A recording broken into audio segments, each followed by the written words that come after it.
Assalamualaikum warahmatullahi wabarakatuh. Perkenalkan, nama saya Revano Putrananto dari Teknologi Rekayasa Otomasi. Di sini saya akan menganalisis teknik konversi digital to analog, komparasi metode DAC dan PWM pada microcontroller. Oke, langsung saja, yaitu teori dasar dan arsitekturnya. DAC Digital to Analog Converter itu mengubah data digital langsung menjadi tegangan analog discrete. R2R ladder metode paling populer menggunakan jaringan resistor dengan hanya dua nilai R dan 2R untuk menciptakan pembagi tegangan presisi. Resolusi ditentukan oleh jumlah bit N, contoh 8 bit memiliki 8 bit sama dengan 256 tingkatan tegangan. Output range biasanya berkisar dari 0 volt hingga Vref biasanya 3,3 volt. PWM yaitu mensimulasikan tegangan analog dengan mengubah lebar pulsa pada frekuensi tetap. Duty cycle sendiri presentase waktu sinyal high dalam satu periode tegangan. Rata-rata V average dihitung dengan V average sama dengan V peak kali duty cycle. Filter RC untuk mendapatkan sinyal analog murni DC dari PWM diperlukan filter low pass RC untuk membuang komponen frekuensi tinggi.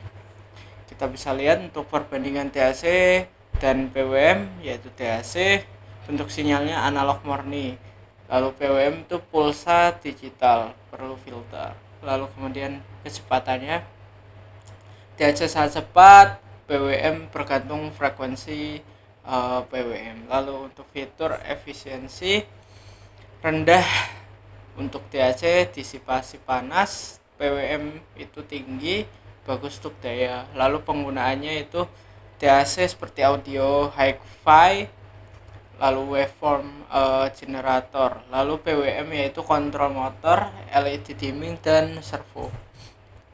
Implementasi pada microcontroller kita bisa lihat untuk ESP32 internal DAC yaitu memiliki dua channel, DAC 8 bit pada GPIO 25 dan GPIO 26, praktis untuk output suara sederhana. Lalu kemudian ada LED si PWM, fitur khusus untuk kontrol LED atau motor dengan resolusi yang bisa diatur hingga 16 bit. Lalu STM32 khusus seri F103 Blue Pill, no internal DAC, kebanyakan varian entry level tidak memiliki DAC internal. Timer PWM menggunakan unit capture atau compare pada timer untuk menghasilkan sinyal PWM yang sangat presisi dan stabil. Lalu kemudian aplikasi realnya audio, seperti audio yaitu DAC digunakan untuk menghasilkan suara yang jernih pada speaker. Lalu servo menggunakan PWM dengan lebar pulsa spesifik 1 milisecond sampai 2 milisecond untuk menentukan posisi sudut. Lalu motor DC menggunakan PWM untuk mengatur kecepatan tanpa kehilangan banyak torsi. Lalu LED dimming menggunakan PWM untuk mengatur kecerahan tanpa mengubah warna, temperatur, cahaya. Kemudian kita ada project yaitu komponen DAC yaitu percobaan 1 DAC voltage output ESP32 atau STM32 dengan menggunakan resistor LED sebagai indikator. Lalu kemudian percobaan 2 mengontrol sudut dengan nilai ADC ESP32 atau STM32 servo SG 90 yang berwarna biru. Lalu ada LED PWM DAC. Lalu 4 project yaitu kalau yang membutuhkan osiloskop gunakan bantuan dengan menggunakan GUI Python. Untuk projectnya kita ada total 6, yaitu percobaan 1 ada 2, percobaan 2 ada 2, LED PWM DAC ada 1, dan project nomor 4 ada 1. Ya, kurang lebih untuk video berikut yaitu pembahasan tentang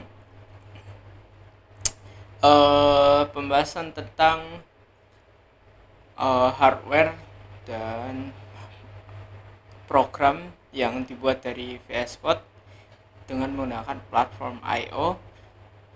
Ya, kurang lebihnya untuk pembahasan program dan video simulasi hardwarenya sebagai berikut. Oke, untuk program percobaan pertama kurang lebih seperti ini teman-teman. Kita kita akan cari bagian program ini.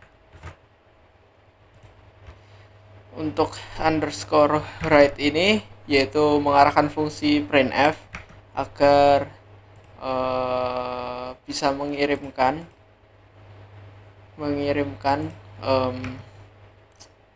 data teks melalui UART1. Ini juga memungkinkan untuk melihat nilai tegangan di serial monitor komputer kita. Lalu kita cari lagi untuk sistem clock config, mengatur kecepatan detak jantung clock MCU agar berjalan stabil menggunakan dubbing saja. Lu persona, lu makin sakit lu main persona. Kalian dubbing saja ya teman-teman. Mana sini, gue lihat persona lu. Persona 5 kan? Tidak Gila nih, sempurna. ibarat nih kalau kecantik. Karena yang sempurna adalah milik Allah. Sempurna milik Allah ya? Iyalah. Cuma terus kok gue seorang agnostik ya aneh. Apa? Seorang agnostik kayak kamu. Anak anjing, woi. Ada anjing-anjingan ya? Yo, kan dubbing toh. Coba gue main deh. Awas kesel. Gue persona 2 bulan habis gue hapus loh. Oke, sekarang untuk percobaan kedua yaitu kita menggunakan ISP32. Seperti yang kita lihat di sini untuk programnya kurang lebih seperti ini. Kita cari pada bagian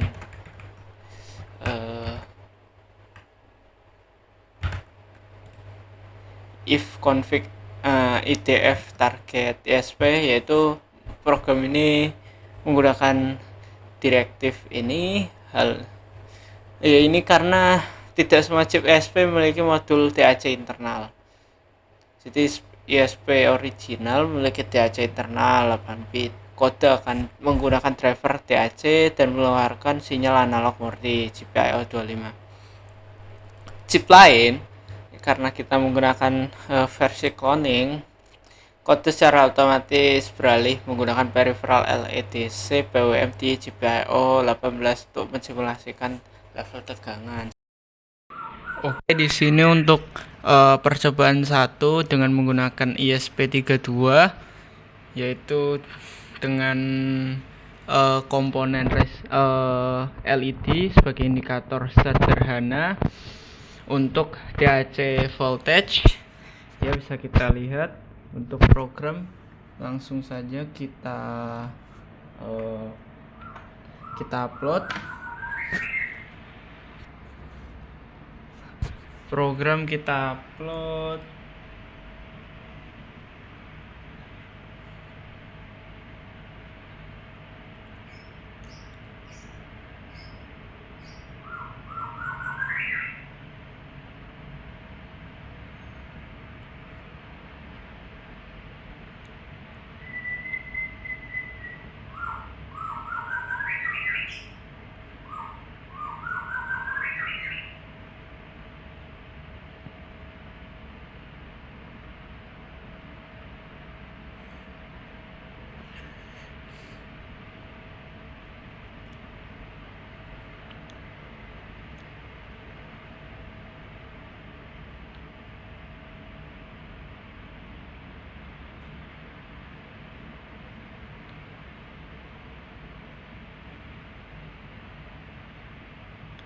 Oke, upload sukses. Kita karena kita tidak ada osiloskop, jadi kita menggunakan GUI untuk melihat bagaimana gelombang sinusnya, gelombang PWM-nya seperti apa. Bisa kita lihat untuk lampu nyala, lalu semakin menyala dan mati. Kita langsung saja jalankan Python-nya. Untuk Python ini digunakan sebagai pengganti osiloskop untuk mengetahui seperti apa gelombang DAC PWM value-nya. Langsung saja kita konekkan.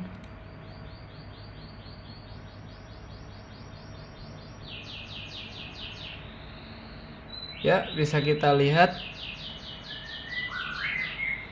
untuk gelombangnya kurang lebih seperti ini. Dia akan semakin ke atas, terus mati.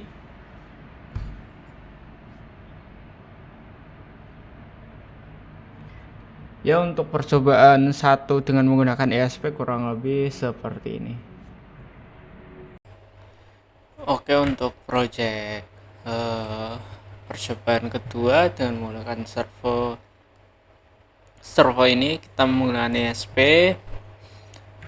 Untuk programnya kurang lebih seperti ini teman-teman untuk programnya. Lalu untuk pada bagian sebentar, kita akan cari terlebih dahulu. Untuk read pot average ini, yaitu ADC pada ESP32 ini sering terjadi noise atau gangguan. Lalu program ini tuh membaca nilai ADC sebanyak 8 kali. Lalu diambillah rata-ratanya agar servonya itu lebih halus dan tidak jitter atau bergetar. Lalu resolusinya itu tinggi.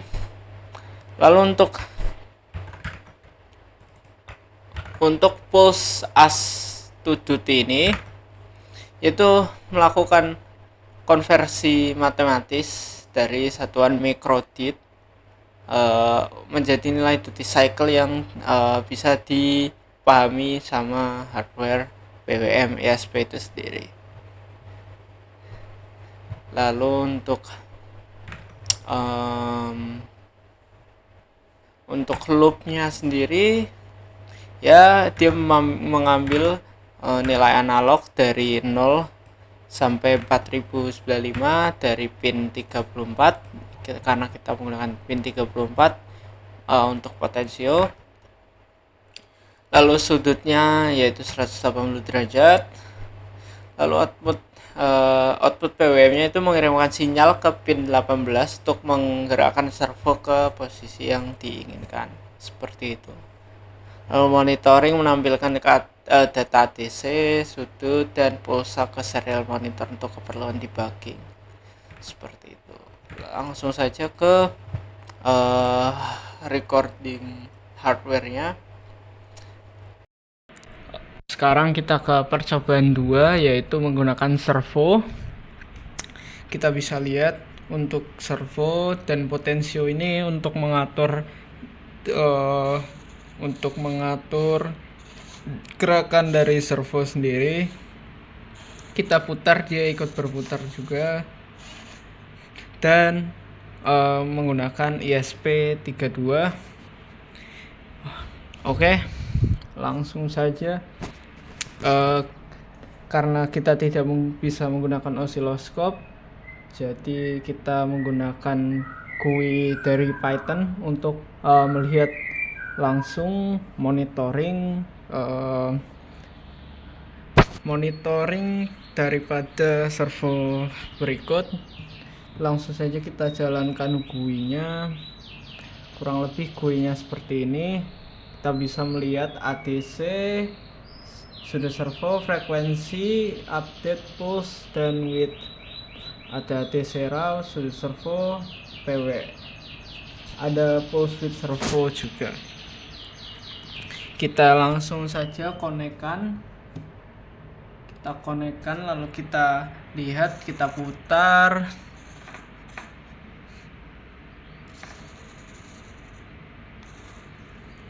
Kita putar pelan-pelan karena di sini agak sedikit terjadi delay, maka dia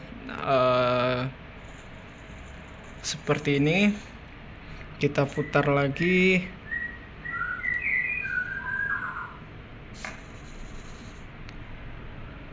Dan cukup delay ya teman-teman. Untuk monitoring ADC nya kurang lebih seperti ini. Oke, untuk percobaan 2 di sini kita menggunakan STM. Bisa kita lihat teman-teman, untuk STM kita project kali ini dengan menggunakan servo. Kita bisa lihat, untuk kita langsung saja loncat ke sini untuk pembahasannya. HTM init period 19999 ini yaitu timer jalan sampai total 20 milisecond. Press caller F1 sampai 71, clock 1 MHz yaitu 1 US per tick, yaitu F483 juga jadi 1 MHz. Lalu kemudian kita pindah ke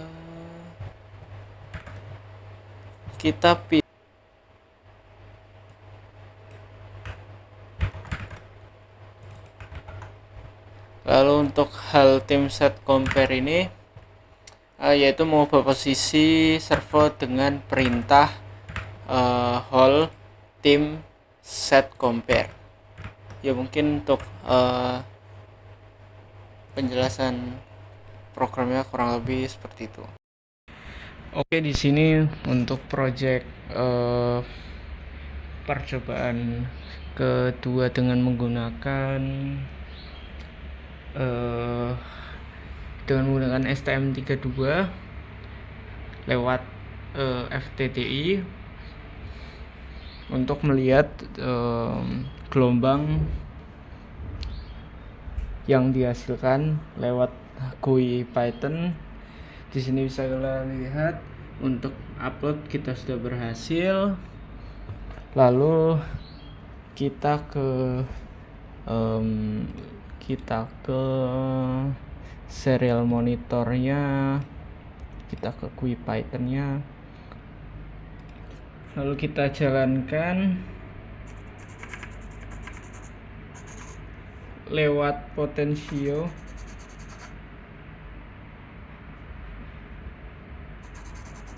Kita bisa lihat untuk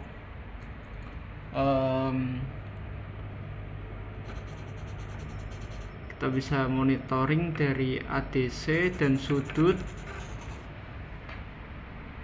Lalu kita bisa monitoring juga lewat terminal.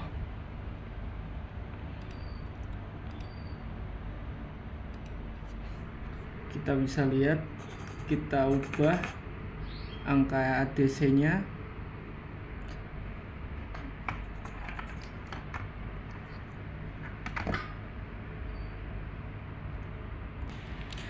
Kita ubah lagi.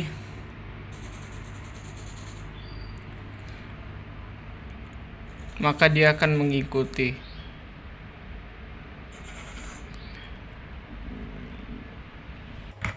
Lalu untuk percobaan ketiga kali ini kita menggunakan STM dengan mengatur LED dengan menggunakan Potensio. Kita bisa lihat untuk programnya kurang lebih seperti ini teman-teman. Untuk programnya yaitu kita akan cari pada bagian ini. Ya ini high resolution PWM ini menggunakan resolusi 12 bit 0 sampai 4095 melalui library hardware timer ini memberikan transisi kecerahan yang bisa dibilang lebih halus, jadi tidak langsung menyala terang, jadi bertahap teman-teman, dan analog write standar 8 bit. Lalu untuk Oke, di sini kita ke percobaan 3, yaitu menggunakan LED dan potensio. Di sini kita bisa lihat untuk penguploadannya sudah berhasil, program sudah berjalan. Lalu kita coba, kita redup dan nyalakan. Kita langsung saja ke tampilan Python-nya. Ya, bisa kita lihat, kita ubah, kita putar-putar pada bagian potensio. Kita bisa melihat untuk real time PWM duty cycle-nya seperti ini, dan juga PWM.